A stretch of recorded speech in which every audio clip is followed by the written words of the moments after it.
요한복음은 크게 두 부분으로 나눌 수 있을 것입니다. 1장부터 11장까지 그리고 12장부터 21장까지로 나눌 수 있습니다. 12장부터는 본격적으로 예수님의 마지막 한 주간을 언급하고 있습니다. 예수님이 공생에 3년을 사셨는데 그 3년의 기간을 3년을 1장부터 11장까지 해서 이렇게 쭉 이야기하고 있고요. 그리고 한 주간에 대해서 예수님의 마지막 한 주간에 대해서 12장부터 21장까지 언급하고 있어서 예수님의 마지막 한 주간, 예수님의 십자가가 얼마나 귀한 것인가, 얼마나 비중 있게 다뤄야 할 것인가를 우리가 요한복음을 통해서 볼 수 있습니다. 우리는 지난주에 요한복음 11장에서 예수님께서 나사로를 살리신 사건을 함께 보았습니다. 마르다와 마리아가 그 요단강 근처에 있는, 요단강 옆에 있는 베단이라고 하는 곳으로 사람을 보냅니다. 선생님 빨리 와서 우리 오라버니를 도와주십시오. 오라버니가 병들어 죽어갑니다. 라는 거였습니다. 예수님이 그 말을 듣고 이건 죽음으로 끝나는 병이 아니라 하나님의 영광을 드러낼 병이다 라고 말씀하시면서 바로 가지 않으셨습니다. 그리고 나흘째 되는 날 이제 유다에 있는 그 나사로의 집 마르다와 마리아의 집으로 갔는데 이미 죽은 지 나흘이나 된 후였습니다. 예수님께서 무덤에 가셔서 나사로에게 명령합니다. 죽은 자에게 명령합니다. 나사로야 나오라 라고 명령하자 나사로가 무덤 안에서 나오는데 수족을 배로 동인 채로 그 얼굴은 수건에 쌓였었다. 그 당시의 상황을 묘사합니다. 이 나사로가 죽었다는 부고가 전해지자 예루살렘에서 아주 가까운 곳에 베다니가 있기 때문에 한 3km 정도 되는 곳에 베다니가 있었기 때문에 나사로를 아는, 그리고 그 누이들 마르다와 마리아를 아는 많은 유대인들이 조문을 와 있었습니다. 그런 그들이 예수님이 오셨고 예수님이 무덤에 가시는 것을 보면서 조문하러 가려고 하나보다 하고 예수님을 따라갔다가 그 엄청난 일을 경험하게 됩니다. 그 소문이 삽시간에 예루살렘 전체에 퍼졌고요. 성경은 말하기를 이 사람이 많은 표적을 많은 유대인들이 그 사건으로 인해서 예수를 믿었다라고 말합니다. 반면에 바리새인들, 대제사장들은 예수를 그냥 놔두면 안 되겠다라고 생각했습니다. 이 사람이 많은 표적을 행하니 우리가 어떻게 하여야 하겠느냐라고 공회를 소집해가지고 의논을 합니다. 그리고 그 공회의 결과가 그 사람 죽이자라는 거였습니다. 예수를 죽이려고 모의하였다고 11장 53절은 말씀합니다. 이로 인해서 예수님은 드러내놓고 다니지 아니하고 예루살렘에서 더 남쪽, 베다니에서 더 남쪽 유대 광야라고 하는 광야 지역에 있는 에브라임이라고 하는 곳으로 가셔서 거기서 제자들과 함께 머무셨다고 11장 54절은 말씀하고 있습니다. 그러던 차에 유대인의 가장 큰 명절인 유월절이 됩니다. 유월절이 다가오니까 유월절 엿새 전에 예수님께서 다시 나사로네 집으로 오십니다. 와서 이제 그 다음날 예수님은 나귀 타고 예루살렘에 입성하시죠. 예수님을 죽이려고 모의하며 헛소문, 거짓말을 퍼뜨리던 당시 종교 지도자의 노력은 전혀 효력을 발휘하지 못합니다. 예수님이 나귀 타고 예루살렘에 입성했을 때의 모습은 마태, 마가, 누가, 요한 모두가 그들의 복음서에서 기록하고 있는 것을 봅니다. 수많은 군중들이 예수님을 다윗의 후손, 다윗의 그 왕권을 이어받을 왕으로 환영하는 그런 모습을 봅니다. 하나님이 하시는 일을 사람이 어찌 맡겠느냐 라고 말씀하신 것처럼 엄청난 군중이 예수님 보기를 원하고 예수님 만나기를 원하고 예수님이 행하는 표적을 보기를 원하는 그런 상황입니다. 이런 상황 속에서 오늘 본문은 독특한 한 가지 일을 언급하고 있는 것을 봅니다. 유월절이 가까웠을 때 예루살렘의 모습을 한번 상상해 봅니다. 유대인들에게 가장 큰 명절이지요. 오늘날 여전히 그렇습니다. 저도 이제 고향이 저 먼 곳에 있기 때문에 이제 그 우리 대표적인 명절 설 때 또 추석 때 고향에 가는데 옛날에 서해안 고속도로가 없을 때는 정말 길들이 많이 막혔었습니다. 늘 경부고속도로로 가다가 대전에서 이제 호남 고속도로로 가게 되는데 어느 추석 때는 가다가 길이 너무 막혀가지고 길 옆에다 다들 차를 세우고 한숨씩 자고 가서 27시간 만에 고향에 간 적도 있었습니다. 잠자는 시간까지 포함해서 안 자고 갈 수가 없었죠. 아무튼 그렇게 그럼에도 불구하고 그 다음에 또 가요. 그게 이제 명절이고 그게 고향의 모습이 아닐까 싶습니다. 유월절 역시 마찬가지였습니다.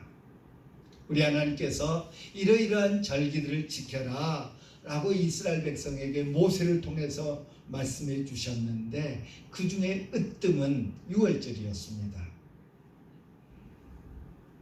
유월절 때 모든 이스라엘 사람들이 예루살렘으로 향했습니다. 가족들이 함께 혹은 동네 사람들이 함께 예루살렘으로 가는 것이 유월절이었습니다. 그런데 그 유월절에 예루살렘에 모였던 예수님 당시에 모였던 유대인들을 한번 생각해 봅니다. 잘 차려입고 갔겠지요. 또 많은 군중들이 갔겠지요. 오늘처럼 자유롭게 이렇게 여행을 할 수 있는 그런 상황이 아니었기 때문에 큰맘 먹고 1년에 한 번 혹은 2번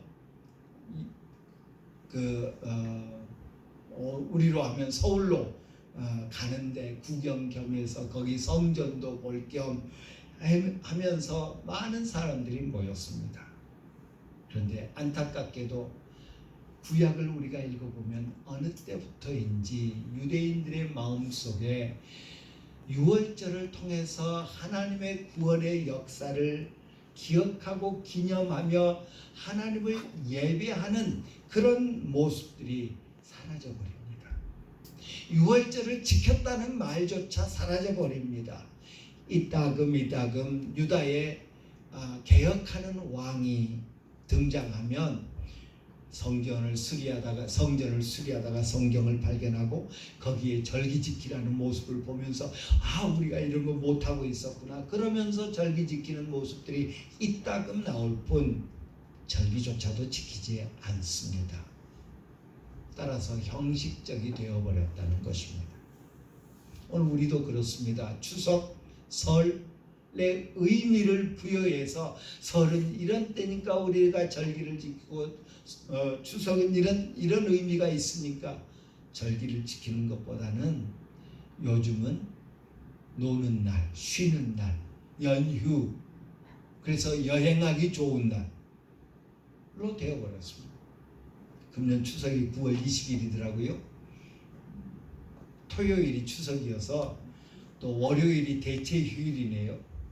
그래서 금요일 오후부터 금, 토, 일, 월 4일 연휴 이러면서 노는 날로 대체되는 의미보다는 그렇게 변질되는 모습을 볼 수 있는데 유대인들의 유월절도 그러했더라라는 것입니다. 서울 구경 가는 날, 우리로 따지면 그렇죠. 예루살렘 구경 가는 날 그 성전의 큰 규모, 성전의 의리의리한 모습들, 그것 한번 보러 가는 날, 아이들 데리고 가서 보여주는 날이 될 수 있었을 것입니다. 제자들도 성전에 가서 이 돌들 좀 보십시오. 이 엄청난 크기의 돌을 보십시오. 다른 것에 감격하고 다른 일로, 하나님을 섬기는 일로, 예배하는 일로 감동하는 것이 아니라 그런 외적인 것들 때문에 감격해하는 그런 모습을 보이지 않습니까? 그런 상황에서 오늘 본문은 특별한 인물들을 언급하고 있습니다. 명절에 예배하러 온 사람 중에 헬라인 몇이 있는데 그들이 갈릴리 베세다 사람 빌립에 가서 청하여 이르되 선생이여 우리가 예수를 배우고자 하나이다 라는 말로 시작합니다.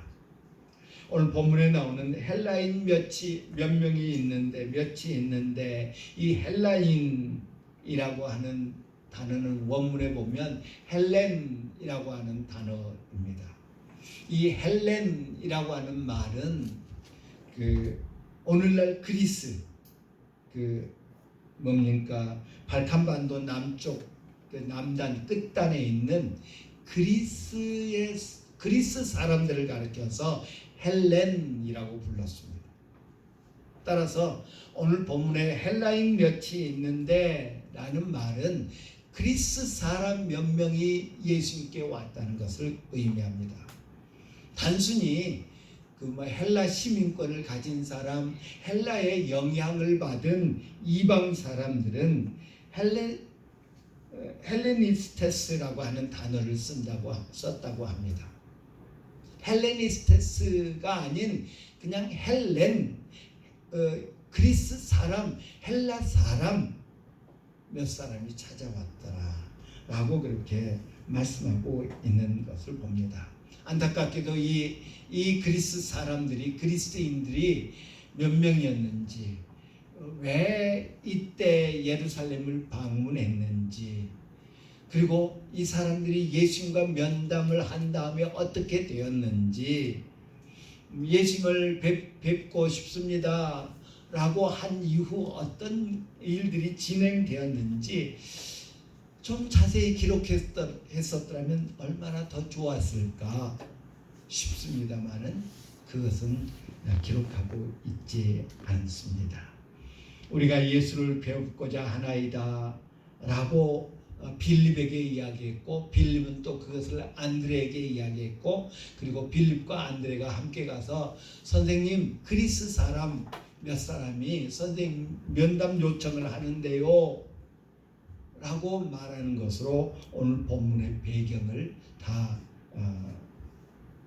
말하고 있는 것을 봅니다. 이들은 그리스 사람들입니다. 헬라 사람들이 그리스 사람들이었기 때문에 이방인들이었습니다. 따라서 이들은 지금 6월절에 성전에, 예루살렘에 와서 성전에 예배하러 왔습니다. 예배하러 온 사람 중에 그리스인이 있었다고 말하니까 그들도 하나님을 예배하러 왔습니다. 그런데 그들은 안타깝게도 성전 뜰조차 밟지 못하는 그런 사람들이었습니다. 오늘날 예루살렘에 가면 성전이 없지요. 그리고 유대인들이 아주 소중히 여기는 유월절 때, 초막절 때 다 모여서 춤추면서 하나님을 찬양하고 하는 그런 일들을 지금도 유대인들은 하는데, 그들이 모인 곳이 다윗이 지은 예루살렘 성의 왼쪽, 바벨론에 의해서 혹은 로마에 의해서 무너진 성벽, 다른 성벽들은 다 무너졌는데 그 서쪽 성벽만 조금 남아 있습니다. 거기서 유대인들이 예루살렘의 이스라엘의 회복을 위해서 통곡하면서 기도한다. 그래서 소위 통곡의 벽이라고 부르죠. 그곳에서도 그곳에 가면 이렇게 담장 펜스가 쳐져 있습니다. 유대인 남자가 들어가는 곳, 유대인 여자가 들어가는 곳, 그리고 키파를 쓰지 않으면 들어갈 수 없는 관광객들이 있을 수 있는 곳. 물론 이제 관광객들도 키파라고 하는 빵모자 쓰면 그 통곡의 벽까지 들어가도 허용됐습니다만은 원래는 금지된 구역이었습니다.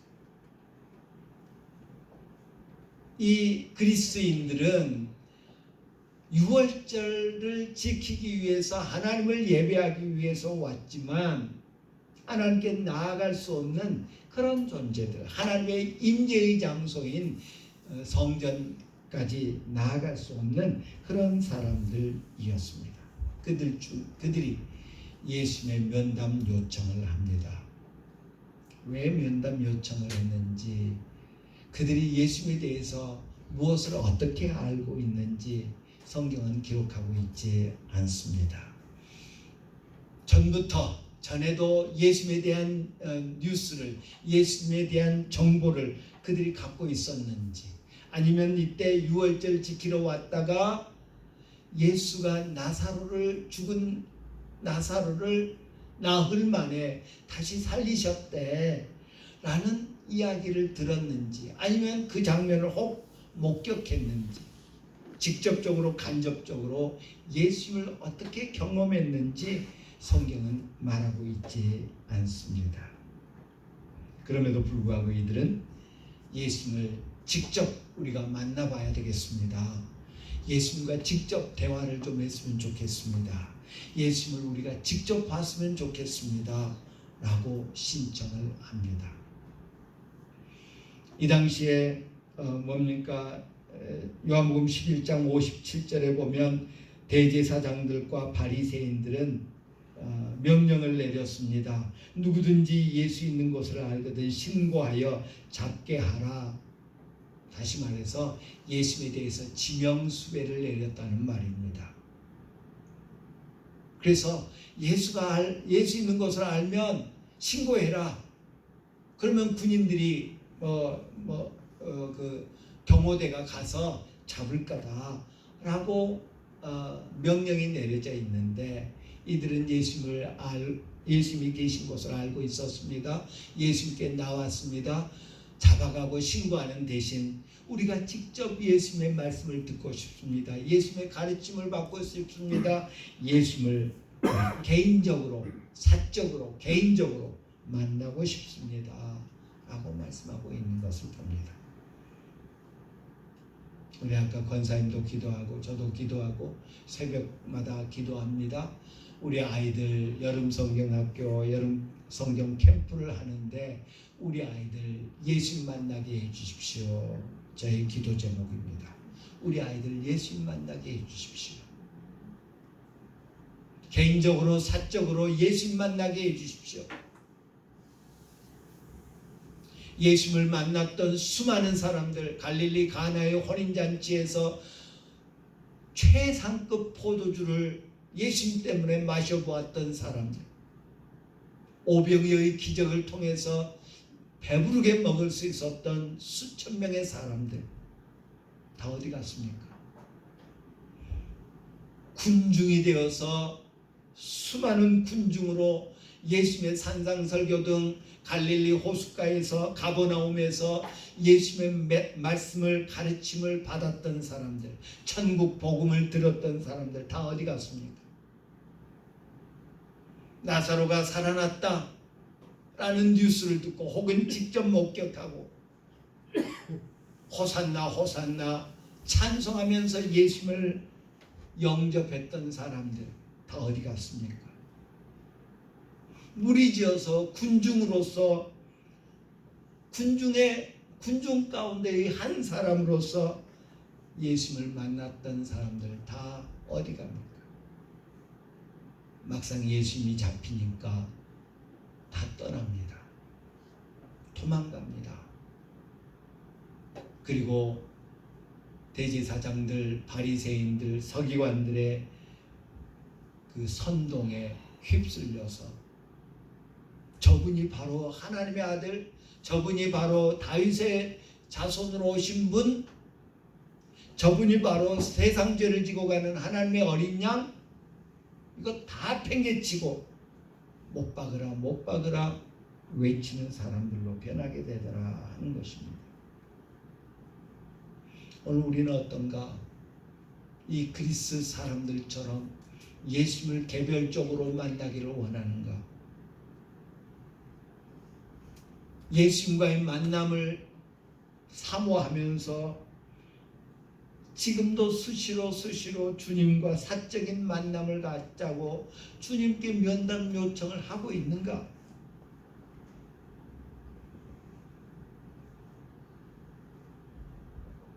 언제 예수님 만난지, 언제 예수님과 대화를 나눠봤는지, 언제 예수님의 그 놀라우신 은혜를 체험해봤는지 까마득한데, 선생님, 우리가 선생님의 말씀을 듣고 싶습니다. 선생님을 직접 뵙고 싶습니다. 면담 요청했던 이 그리스 사람들보다 못하지 않은가? 당시 유대인들이 그러했던 것처럼 오늘도 그러하더라라는 것입니다. 이 사건은, 이 그리스인들이 예수님께 면담 요청한 이 사건은 예수님에게 엄청난 일이었습니다. 요한은 그 그리스인들이 예수님에게 면담 요청했을 때 예수님이 그들을 만나서 뭘 가르쳤고 뭘 표적을 보여주고 어떻게 했다는 말을 기록할 마음의 여유조차 없었던 것 같습니다. 왜? 예수님이 그 사건으로 인해서 보인 반응이 너무나 대단했기 때문에. 선생님, 그 그리스 사람들이 와서요, 선생님 좀 뵙자고 그럽니다 라고 하니까 예수님의 반응이 전혀 엉뚱한 방향으로 흘러갑니다. 인자가 영광을 얻을 때가 왔도다. 인자가 영광을 얻을 때가 왔도다 라고 말씀하십니다. 첫 마디가 그 마디였습니다. 인자가 영광을 얻을 때가 왔도다. 지금까지 때에 대해서 예수님은 부정적으로 말씀하셨습니다. 가냐 혼인잔치에서 어머니, 아직 내 때가 이르지 않았습니다. 아직 내 때가 이르지 않았습니다. 예수님의 동생들이 초막절이라고 하는 절기 때에 예수님에게 말합니다. 아니, 여기 촌구석에서만, 꼭 그렇게 쓰진 않았지만 여기 촌구석에서만 활동하지 말고 저 서울 가서 당신의 이름을 내십시오. 그래야 사람들이 알아줄 거 아닙니까? 그러자 예수님은 내 때는 아직 이르지 아니하였으니 니들이 먼저 가 라고 말씀하십니다. 그리고 이제 동생들이 먼저 예루살렘으로 간 다음에 조용히 그 초막절 때 예루살렘으로 가십니다. 이미 예루살렘 당국자들은 예수님을 잡으려고, 예수님을 죽이려고 마음먹고 있었던 그런 때입니다. 그러나 예수를 잡고자 하나 손을 대는 자가 없으니 이는 그의 때가 아직 이르지 아니하였음이라 라고 요한복음 7장 30절에 말합니다. 또 예루살렘 성전에서 가르칩니다. 하지만 그를 잡는 사람이 없으니 이는 그의 때가 아직 이르지 아니하였음이니라 요한복음 8장 20절에서 말씀하고 있는 것을 봅니다. 본인도 내 때가 아직 안 됐다 라고 말씀하셨습니다. 그리고 그 환경을 설명하는 요한 사도도 아직 때가 이르지 않았기 때문에 예수님이 사로잡혀 가지 않더라 라고 말합니다. 왜? 예수님은 하나님의 어린 양으로, 세상 죄를 지고 가는 하나님의 어린 양으로 오셨고 어린 양은, 그 속죄의 양은 아무 때나 잡는 것이 아니라 대속죄일에나 혹은 유월절 때나 잡는 것이었기 때문에.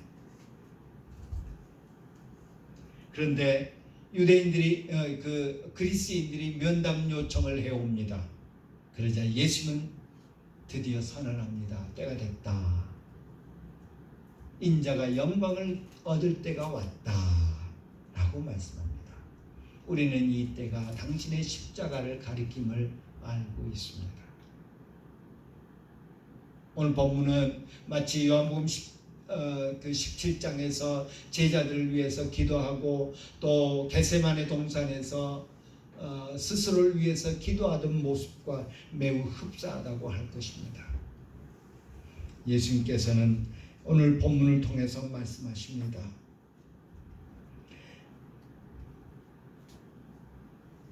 27절에 보면 지금 내 마음이 괴로우니 무슨 말을 하리요? 영광을 얻을 때가 왔다라는 말과 지금 내 마음이 괴롭다라는 말은 전혀 상반된 그런 말씀이죠. 예수님은 왜 영광을 얻을 때가 됐다고 했습니까? 왜 괴롭다고 했습니까? 그는 영광을 얻을 때가 바로 십자가를 지는 때라는 것을 말씀하고 있는 것입니다. 예수님께서 이 그리스 사람들이 다른 유대인들이 아니라 그리스 사람들, 예루살렘으로부터 한참 떨어진, 아마도 이들이 배를 타고 오지 않았겠는가. 만약 육지로 걸어서 왔다면 몇 달을 걸쳐서 걸어서 왔어야 했을 그런 곳입니다. 그런 곳에서 온 그리스 사람들이 예수님에게 면담 요청을 했을 때 때가 됐다, 때가 왔다 라고 말씀하십니다. 왜? 예수님은 십자가를 통해서 모든 인류를 구원할 계획을 갖고 있었기 때문입니다. 12장 32절에 보면 내가 땅에서 들리면 모든 사람을 내게로 이끌겠노라 라고 말씀하십니다. 내가 땅에서 들리면, 죽으시고 부활하시면 세상의 모든 사람을 내게로 이끌겠노라. 우리 하나님의 구원 계획은 유대인뿐만 아니라 이방인까지 포함되어 있습니다. 그 하나님의 계획을 이루는 것이 예수님에게는 영광이요, 그 영광을 위해서 예수님은 가나안 땅에서만 사역한 것이 아니라 가나안 땅 북쪽으로 갔습니다. 두로와 시돈 지역으로 가셨습니다. 그런가 하면 갈릴리 바다를 건너서 베세다로 갔습니다.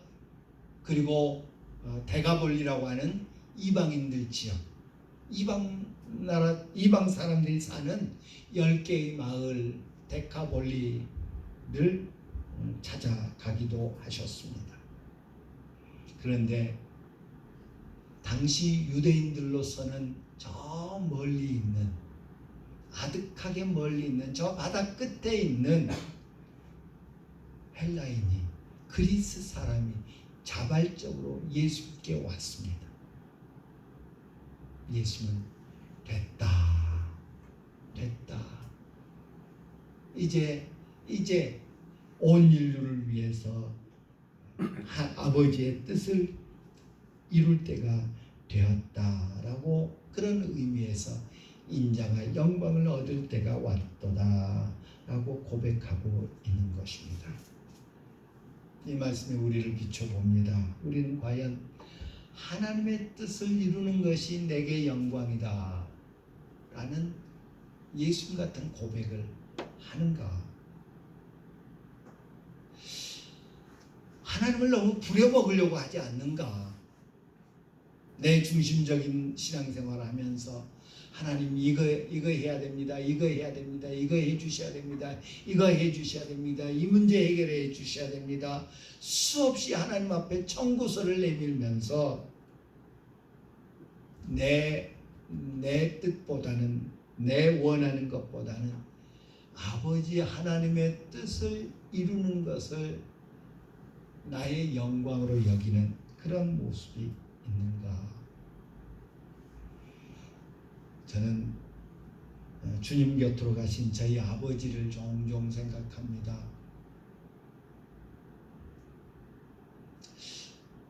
내 곁에 좀 더 계셨더라면 얼마나 좋았을까.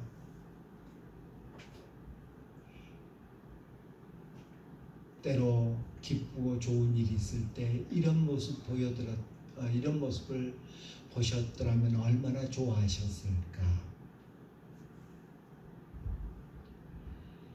예, 우리 주님은 기꺼이 아버지의 뜻 이루기를 위해서 헌신하면서 순종하면서 그것을 자신의 영광으로 여겼더라라는 것입니다. 예수님을 억지로 마지못해서 어쩔 수 없어서 등 떠밀려서 십자가를 지신 것이 아니더라라는 것입니다. 내가 진실로 너희에게 이르노니 한 알의 밀이 땅에 떨어져 죽지 아니하면 한 알 그대로 있고 죽으면 많은 열매를 맺느니라. 자기의 생명을 사랑하는 자는 잃어버릴 것이요 이 세상에서 자기의 생명을 미워하는 자는 영생하도록 보존하리라 라고 말씀하시면서 예수님은 이 말씀 그대로 자기가 행동으로 옮기셨습니다. 스스로 죽는 미랄이 되셨고요, 스스로 자기 생명을 미워하는 그런 삶을 사셨습니다. 여기 일타, 잃어버린다, 일타로 번역된 헬라어는 아폴룸이라고 하는 말인데 파괴하다, 완전히 없애다, 폐지하다, 파멸시키다, 죽이다 등의 의미를 갖고 있습니다. 우리는 우리의 생명을 귀한 것으로 알면서 나를 사랑하는 자기 애에 빠져서 오히려 나를 죽이고 있지는 않는지, 나를 파멸시키고 있지 않는지 생각해 봅니다.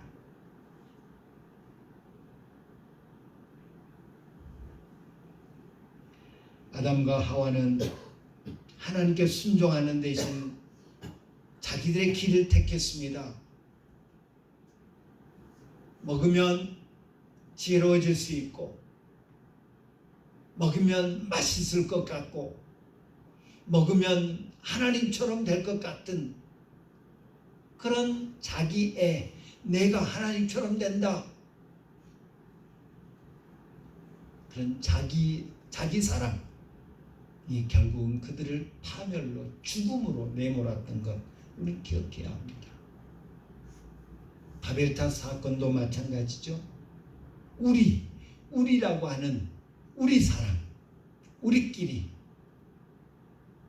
그 사랑이 오히려 그들을 파멸로 내몰았던 것 우리 기억합시다. 예수님은 결코 그렇지 않으셨습니다.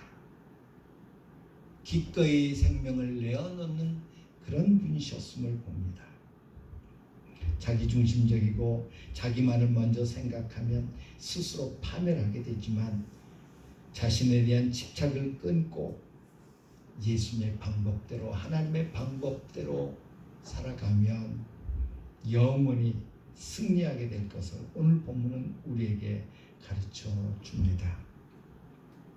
예수님의 십자가형은 요한복음의 최고의 표적이죠. 예수님께서 우리에게 보여줄 유일하고 최고의 표적이 바로 십자가다라는 것입니다. 마태복음에서 바리새인들, 서기관들이 예수님께 표적을 보여주면 우리가 믿겠다고 말합니다. 그러자 예수님 말씀하시죠. 악하고 음란한 세대가 표적을 구하나 선지자 요나의 표적밖에는 보일 표적이 없느니라. 예수님이 보여주기를 원하시는, 예수님이 보여주시는 유일한 표적은 요나의 표적이다. 최고의 표적은 요나의 표적이다. 뭐죠? 죽음과 부활이시지요. 십자가는 요한복음에 말하는 7가지 표적 중에서 가장 분명하게 우리의 구원을 위해서 역사하시는 하나님의 모습을 보여줍니다. 사람이 나를 섬기면 나를 따르라. 나 있는 곳에 나를 섬기는 자도 있으니 사람이 나를 섬기면 내 아버지께서 그를 귀히 여기시리라. 26절에 말씀합니다. 너희에게 아직 빛이 있을 동안에 빛을 믿으라. 그러면 빛의 아들이 되리라. 36절에 말씀하고 있는 것을 봅니다. 내 방식을 버리고 내가 나를 위하는 그런 삶의 방식이 아닌 주님이 나를 믿으라고 하신 그 삶의 방식을 따름으로 주님이 주시는 영원한 것을 누리는 그런 우리들이 되기를